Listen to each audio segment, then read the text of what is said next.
এখন নেই কাজ তো খই ভাজ। দেখাতে হবে বিজেপিকে যে ভারতবর্ষের স্বাধীনতার আন্দোলনে কংগ্রেস কিছু করেনি, ভারতবর্ষের সংবিধানে কংগ্রেস কিছু করেনি, সব করেছে বিজেপি আর বিজেপির পূর্বসূরীরা, যারা ব্রিটিশ আমলে ইতিহাস বলছে যে ব্রিটিশ আমলে এই বিজেপির পূর্বসূরী হিন্দু মহাসভা আরএসএস তারা ব্রিটিশের দালালি করে। তারা কোনদিন বন্দে মাতরম জয়ধ্বনি দেয়নি। আজ তারা কংগ্রেসকে খাটো করার জন্য পার্লামেন্টে যেহেতু সংখ্যাধিক্য আছে বাতলা মেরে ইতিহাসকে বিকৃত করার চেষ্টা করছে। অতএব তারা নিজেরাই জানে না ইতিহাস কি। না হলে বঙ্কিমচন্দ্র চট্টোপাধ্যায়কে ভারতবর্ষের মুখ্যমন্ত্রী কখনো বঙ্কিমদা বলতেন না, কমসে কম ঋষি বঙ্কিমচন্দ্র বলতে পারতেন। বঙ্কিমচন্দ্র চট্টোপাধ্যায়ের পরিচয় ছিল ঋষি বঙ্কিমচন্দ্র, সেটা তো বলেননি, বঙ্কিমদা বলছেন। যেন মনে হচ্ছে তার পার্টির ক্যাডার।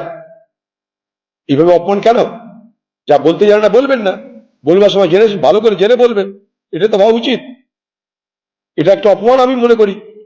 আমি এই বাংলার, এই মুর্শিদাবাদের, যেখানে এই বন্দে মাতরম প্রথমে রচিত হয়েছিল, এই মুর্শিদাবাদের লালগোলায়, এখনো সেখানে গেলে দেখতে পাবে সেই মন্দিরে সবকিছু আছে। আমি তাই ভারতবর্ষের সরকারকে, পশ্চিমবঙ্গ সরকারকে আমি দাবি করছি, চিঠিও লিখবো, যে এই যে বঙ্কিমচন্দ্র যেখানে বসে বন্দে মাতরম লিখেছিলেন সেইটাকে হেরিটেজ সাইট হিসেবে ঘোষণা করে তার রক্ষণাবেক্ষণ, ভবিষ্যৎ প্রজন্মের কাছে তার ইতিহাস সমস্ত কিছুকে রক্ষা করার ব্যবস্থা করা হোক। কালকে প্রিয়াঙ্কা গান্ধীর বক্তব্যটা পার্লামেন্টে যেটা দিয়েছে সেটা সকলে শুনবেন, তাহলেই বুঝে যাবেন যে কে কাকে আক্রমণ করছে, কে বন্দে মাতরম নিয়ে ব্যবসা করছে। বন্দে মাতরম কি একটা, এখন বিজেপি পার্টির কাছে পশ্চিমবঙ্গে নির্বাচনের আগে আমরা বাংলার, এটা প্রমাণ করানোর একটা অস্ত্র মমতা ব্যানার্জি পেয়ে গেছে, যে দেখো বন্দে মাতরমকে অপমান করছে। আর প্রিয়াঙ্কা গান্ধী প্রমাণ করে দিয়েছে বন্দে মাতরমের আদি কি অন্ত কি, বন্দে মাতরম কেন। আরো যদি চান আরো বলতে পারি, চলে যান এখান থেকে বেশি দূর না, লালগোলা। এই লালগোলাতেই বঙ্কিমচন্দ্রের এই আনন্দমঠ লেখার প্রেক্ষাপট, সেখানে বসেই তিনি আনন্দমঠ লিখেছেন। লালগোলায় রাজবাড়ি, বীরেন রায়দের পরিবার ছিল সেখানটায়, রায়দের রাজবাড়ি। সেখানে সন্ন্যাসী বিদ্রোহীরা সেই রাজবাড়ির পিছনে একটা জায়গায় জড়ো হতো, কলকালি নাকি একটা নদী, সেইখানেই তাদেরকে ব্রিটিশের বিরুদ্ধে লড়াই করার জন্য শিক্ষা দিত সেই রাজ পরিবারের একজন পুরোহিত। সবকিছু দেখে বঙ্কিমচন্দ্র লিখেছিলেন এই আনন্দমঠ, যেখানে তিনি বলতে চেয়েছিলেন যে রাজবাড়িতে যে কালী মূর্তি আছে, সেই কালী মূর্তিতে সেই সময় নাকি প্রার্থনা হতো, প্রেয়ার হতো বন্দে মাতরম নামে। সেই বঙ্কিমচন্দ্র যিনি এই মুর্শিদাবাদ জেলার, এই যে দেখছেন এই জেলা ম্যাজিস্ট্রেট ছিলেন, এই স্কোয়ার ফিল্ডের ওই পাশটা যে বাড়িটা, ওই বাড়িটাতে তিনি থাকতেন। এই স্কোয়ার ফিল্ডের মাঠে থেকে অপমান করা হয়েছিল।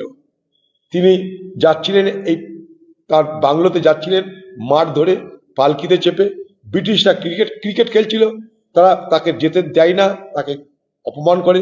তার জন্য বঙ্কিমচন্দ্র কোর্টে কেস করে, সেই ব্রিটিশ সামরিক বাহিনীর অফিসারকে ক্ষমা চাইতে হয়। অনেক ঘটনা, সব ঘটনা এই মুর্শিদাবাদের। বন্দে মাতরমকে ভারতবর্ষের কংগ্রেস পার্টি প্রথম বন্দে মাতরমকে স্বীকৃতি দিয়েছে। 1937 সালে প্রথম কংগ্রেস পার্টির যে সভা হয়, বর্ধিত এআইসিসি সেশন অধিবেশন হয়, সেখানে বন্দে মাতরমকে গাওয়া হয়। রবীন্দ্রনাথ ঠাকুর তার নেতৃত্ব দিয়েছিলেন। সেই বন্দে মাতরম তখন থেকে চলছে। বিজেপির সঙ্গে বন্দে মাতরম কোনো সম্পর্ক নেই। বন্দে মাতরমে যে 4টা স্ট্যান্ডার যেটা স্ট্যান্ডার নেওয়ার কথা বলছি, যে 2টো স্ট্যান্ডার নেওয়া হয়েছে, সেটা সিডাব্লিউসির সর্বসম্মত অনুমতিতে নেওয়া হয়েছে। সেই সিডাব্লিউসির কমিটিতে সর্দার বল্লভভাই প্যাটেলও ছিলেন, সবাই মিলে সিদ্ধান্ত নেওয়া হয়েছে। এখন নেই কাজ তো খই ভাজ। দেখাতে হবে বিজেপিকে যে ভারতবর্ষের স্বাধীনতার আন্দোলনে কংগ্রেস কিছু করেনি, ভারতবর্ষের সংবিধানে কংগ্রেস কিছু করেনি, সব করেছে বিজেপি আর বিজেপির পূর্বসূরীরা, যারা ব্রিটিশ আমলে ইতিহাস বলছে যে ব্রিটিশ আমলে এই বিজেপির পূর্বসূরী হিন্দু মহাসভা আরএসএস তারা ব্রিটিশের দালালি করত। তারা কোনদিন বন্দে মাতরম জয়ধ্বনি দেয়নি।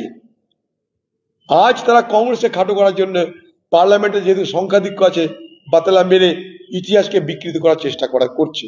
অতএব তারা নিজেরাই জানে না ইতিহাস কি। না হলে বঙ্কিমচন্দ্র চট্টোপাধ্যায়কে ভারতবর্ষের মুখ্যমন্ত্রী কখনো বঙ্কিমদা বলতেন না, কমসে কম ঋষি বঙ্কিমচন্দ্র বলতে পারতেন। বঙ্কিমচন্দ্র চট্টোপাধ্যায়ের পরিচয় ছিল ঋষি বঙ্কিমচন্দ্র, সেটা তো বলেননি, বঙ্কিমদা বলছেন। যেন মনে হচ্ছে তার পার্টির ক্যাডার। এইভাবে অপমান কেন? যা বলতে জানে না বলবেন না, বলবার সময় জেনে ভালো করে জেনে বলবেন, এটা তো ভাবা উচিত। এটা একটা অপমান আমি মনে করি। আমি এই বাংলার, এই মুর্শিদাবাদের, যেখানে এই বন্দে মাতরম প্রথমে রচিত হয়েছিল, এই মুর্শিদাবাদের লালগোলায়, এখনো সেখানে যে গেলে দেখতে পাবেন সেই মন্দির আছে, সবকিছু আছে। আমি তাই ভারতবর্ষের সরকারকে, পশ্চিমবঙ্গের সরকার কাছে আমি দাবি করছি, চিঠিও লিখবো, যে এই যে বঙ্কিমচন্দ্র যেখানে বসে বন্দে মাতরম লিখেছিলেন, সেইটাকে হেরিটেজ সাইট হিসেবে ঘোষণা করে তার রক্ষণাবেক্ষণ, ভবিষ্যৎ প্রজন্মের কাছে তার ইতিহাস সমস্ত কিছুকে রক্ষা করার ব্যবস্থা করা হোক।